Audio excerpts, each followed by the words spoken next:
Hi guys, my name is Tim.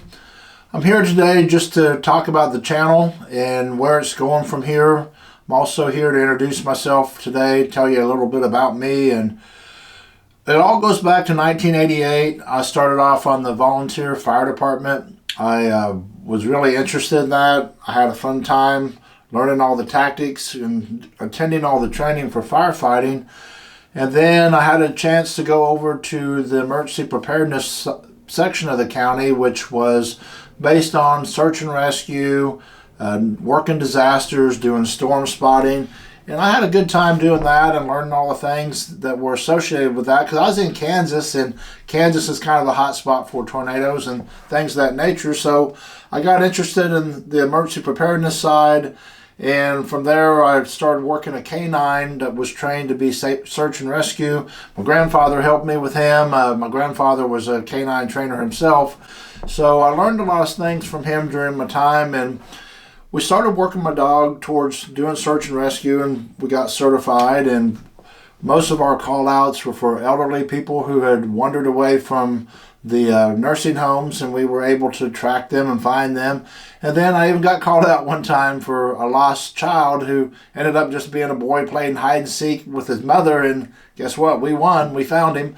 So that was really interesting to me. I felt like I was doing some kind of service to my community, and it made me feel good. And then when I turned 18, I went ahead and applied with the sheriff's department to be a jailer, and that was back in 1991. So I went to work for the sheriff's office.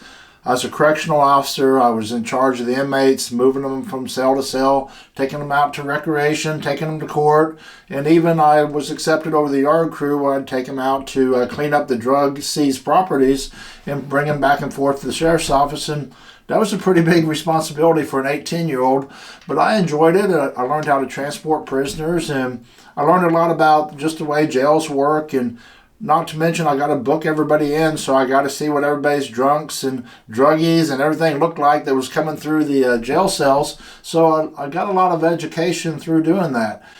And I continued doing that until my 21st birthday, where during the time that I was in the jail, I was also talking to the K-9 guys, and I was like, hey, how do you guys like working the dog? And they're like, we love it. And those guys started working with me as well. They started letting me use the narcotic sense, so we started changing my search and rescue K-9 over to being a patrol dog. So luckily he had the drive to do that. We taught him the handler protection, so he did the bite work where we could track down and apprehend suspects. They helped me train him with the narcotics, so we got him trained and certified to be a drug dog.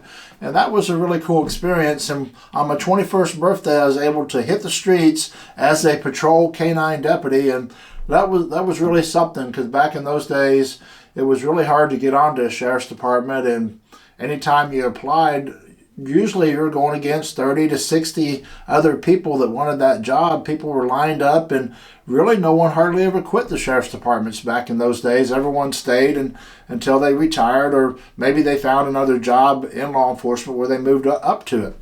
So it was fun working the K-9. And I was lucky to get to do that at 21. And I got interested in the tactical side while working the dog. So I took my dog and we got trained and we got certified to be a SWAT tactical K-9 unit. I also went to SWAT school and attended lots of SWAT related classes during this time period and got accepted onto the team. And it was a regional team where we covered several counties. And that was really a great experience.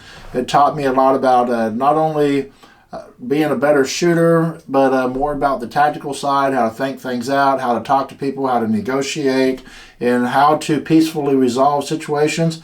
And we also went out and we looked for people that were wanted on warrants that were dangerous warrants. So it was a fun time being on that team, and I got a lot of great experience out of it. And I continued the K-9. I had to retire my first dog, got my second dog, who was a Belgian Malinois. He was over the top. He had a lot of energy. He could go 3 or 4 times longer than my German Shepherd could. So that was a great experience, getting to train and work with him. And we got to do a lot of really good drug busts and call outs. And I was assigned over to the interdiction team where I was working highway traffic and doing interdiction. And that was fun. We learned a lot through that as well. And it continued on to where I took a job in the county as a detective because they offered me a MoSmart, which MoSmart was a grant that was dedicated towards taking drugs off the street that were meth lab related. So we were out looking for the meth labs, and I got accepted to a job down in Cassville, which was a rural area. It's a small county. It's a large county, but it's a rural county. And it had the Mark Twain National Forest all the way across it, and it had some beautiful lakes. It had Table Rock Lake. It had the Roaring Rivers. It had all the state parks down there for camping and fishing and fly fishing. And that's kind of what I've been involved in my whole life. I've always been an outdoorsman. Ever since I was a kid, I've enjoyed camping and hiking and just learning how to just survive in the wilderness and survive outdoors with minimum tools, and making your own tools and making your own improvised tools and stuff. So I enjoyed that. So getting to actually work inside a national forest and working in a county like that was fun for me. And on top of that, we had tons of meth labs. So I would be out patrolling the national forest, and I would come against people that were hidden back there on forestry roads that were cooking methamphetamine, that a lot of times had warrants out of multiple counties. And this is where the fun came in, because I was out there by myself and my dog, so we had to hold it down until we got backup. And in those areas, it takes 30 to 45 minutes to get a backup unit. And that's just normal when you're working out in a rural county like that. So I had to be able to hold my own. And that means learn how to talk to people, learn how to negotiate people, but more importantly, read the situation, the scenario to where you see it's going bad. You have to act swiftly and accordingly to protect your life and to keep everything peaceful. So I gained a lot of good experience from doing that. I took down over 350 meth labs in 1 year, which kind of put me on the map for methamphetamine investigators. And I had an ATF agent approach me and asked me if I would go to Springfield and put in my application for COMET, which was a regional task force. They covered 9 counties, and it would be on my same grant I was already on. I would be moving up there to the MoSmart team, or to the COMET team. So I said, yeah, sure. I was kind of apprehensive about it because I didn't really want to leave the county I was in, but I had something else going on too. My dog was now 12 years old. He was too old to work. And we just really don't certify him past that age. So I had to make a decision anyway, because I had no plans on getting a third dog as long as mine was healthy. And when I retired him to live with my family. I wasn't going to just give him to somebody else. I kept him, and I decided to take a job as a detective and move up to Springfield. And boy, that was a different experience. Once I got up here, it was really different. The city life was a lot different than back in the county life. A lot of people were hard to get along with, seemed to be a lot more egos and stuff, but I negotiated my way around that. I'm a friendly person. I get along with pretty much anybody. So I came in and I grew my hair out. I had a long goatee from working the narcotics. They sent me off to undercover school. They sent me off to be a lab tech, and a lot of other training they sent us off to that's related to those skills. And I came back as an undercover officer and started working the streets, doing hand-to-hand buys with suspects, and then putting on the raid vest and going out and busting down doors and meth labs and taking people into custody. So it was a really interesting job. Honestly, I didn't like it as much as I did being a canine officer. I enjoyed working the dog. I felt a lot more sense of it was just a lot more fun working a dog than playing an undercover role. I did like the search warrants. I did like taking down the labs and everything, but my heart was really more towards the canine side. And my grant was coming to an end because at this point, the Mexican cartels had really taken over the meth lab trade. They were shipping it over in barrels. And our mom and pa meth labs that we dealt with around here were kind of going out and going away, and it was easier and didn't cost as much for these people to purchase it as it was trying to find all the materials, put everything together, and manufacture it on their own. So with that time period, my grant was coming to an end, and the OIC told me that I'd either have to find a sheriff's office to go work for or a PD and try to reattach myself over, that there just wasn't any more grant money funding my position.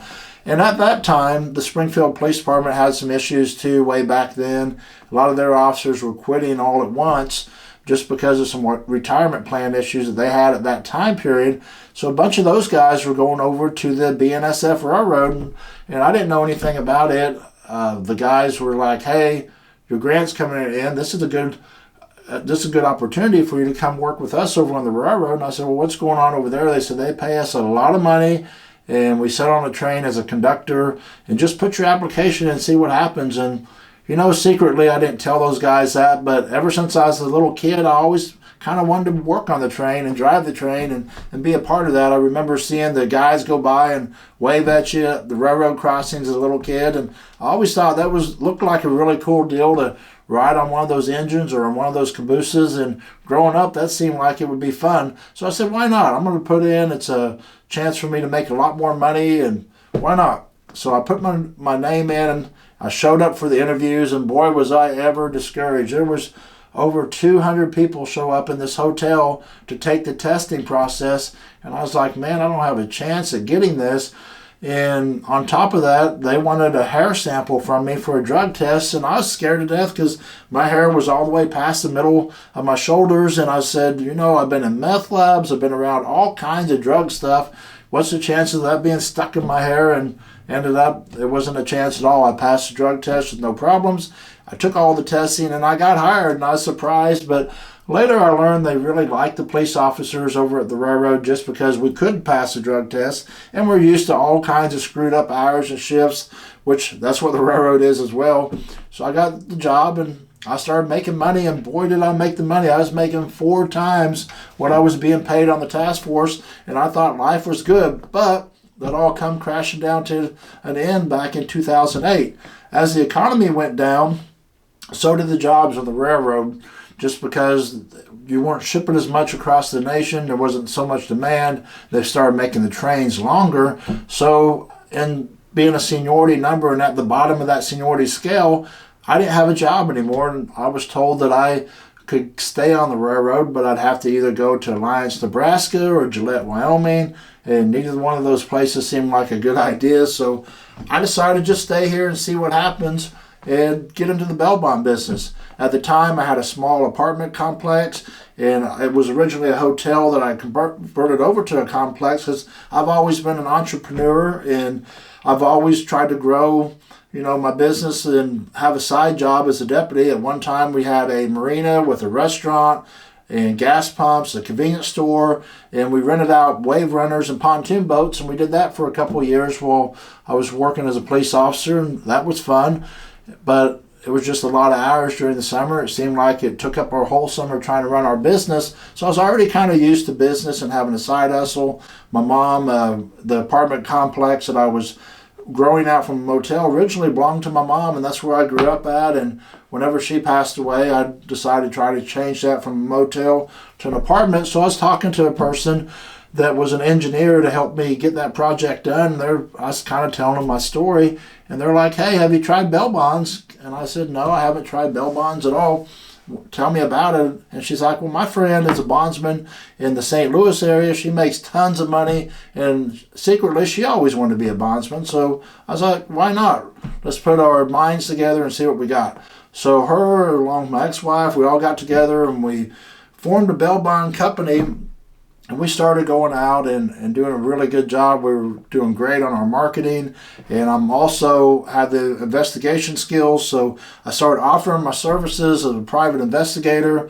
And we started doing all the court-related services. We bought a building right across the street from the courthouse. And boy, was that building a mess.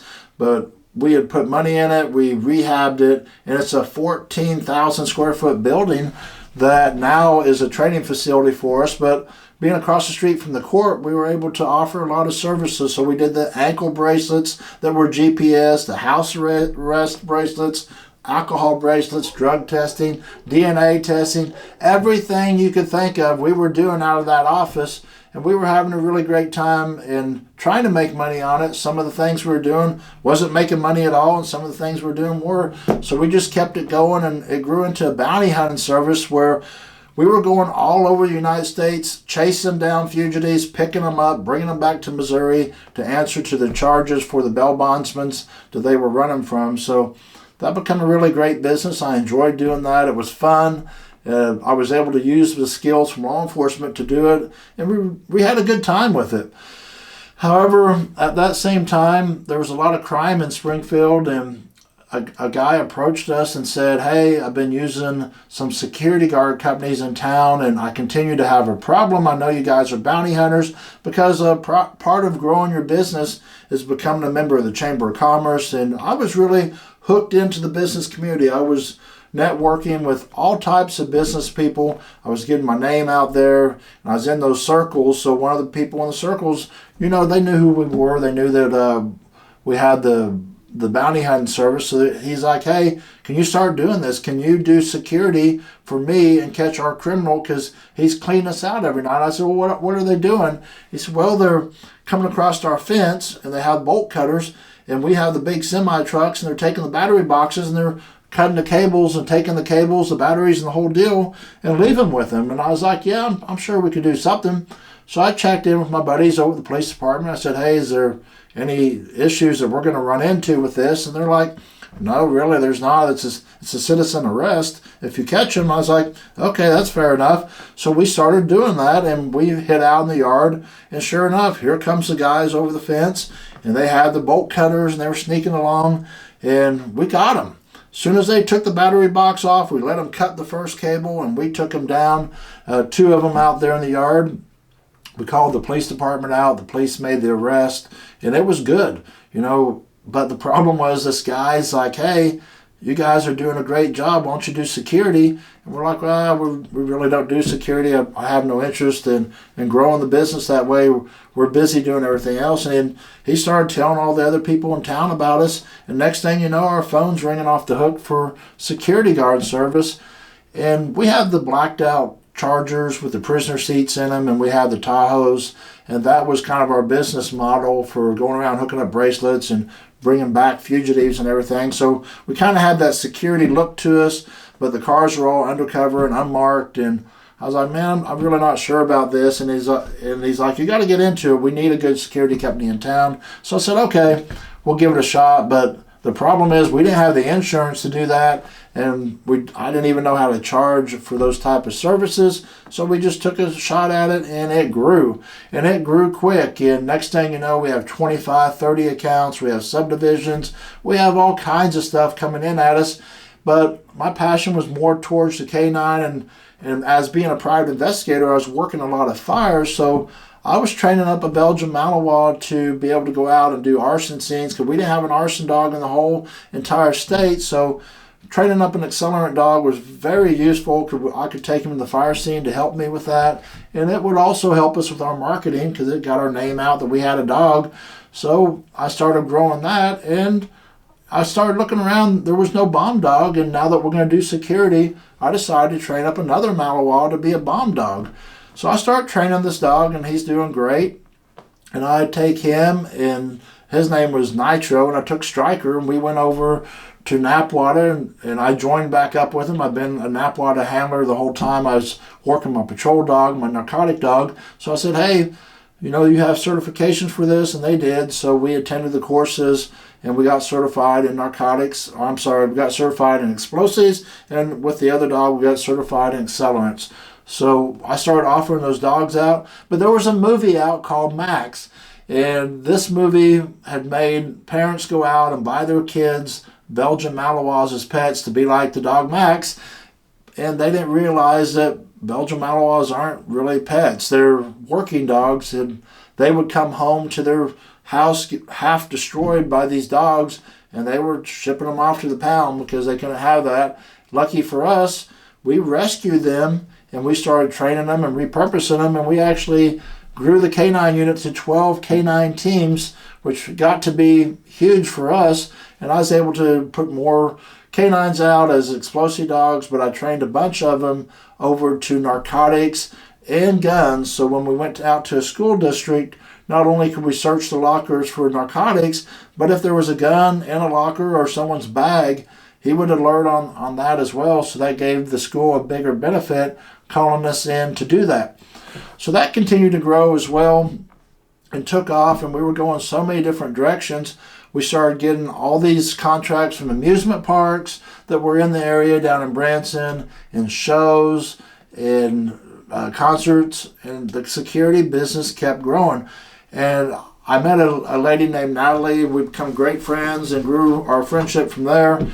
And she was a marketer, and she had just got done, or she was just in the middle of suffering from breast cancer and was laid off work herself.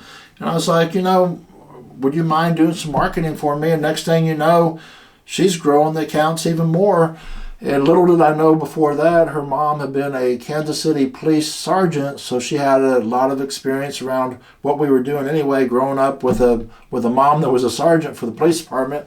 So she was able to add value to that, and she kept growing the clients for us, and now we're up to 350 accounts, and we continue to grow. So we were able to take a company from 6 employees up to 150 employees and continue growing with it, 12 canine units, and it was a really big pride thing. But I had a lot of challenges through there. It was not easy, and I continue to have a lot of challenges. And we've had about everything happen to us. We've had the high times, the low times, back to the high times. And owning a security company is a roller coaster, I'm here to tell you. And today's markets are even worse. We've had to figure out ways to solve not having enough employees, having people call out sick all the time. And those have been a challenge, but I think we have good formulas now, and we're still learning, and this is a continuous learning process. So takes me back to where we are today. With my hobbies and everything, my hobbies are cigars and bourbons and being a survivalist outdoors and Jeeps. And I may show you guys a little bit about that. I may bring in some other people from the company, let them talk to you. I may take you along with us on some ride-alongs. I'm not sure what all we're going to do yet. If you guys have any ideas or what you guys would like to see, please leave them down in the comments, and I'll use some business strategies. I'll tell you some mistakes, because right now I operate 4 different companies, but I've had probably 8 to 10 companies in the past, and a lot of them have cost me more money than they've made me. So the secret to business is just knowing when to let go of the company and try something different, and I'll share all that with you in time.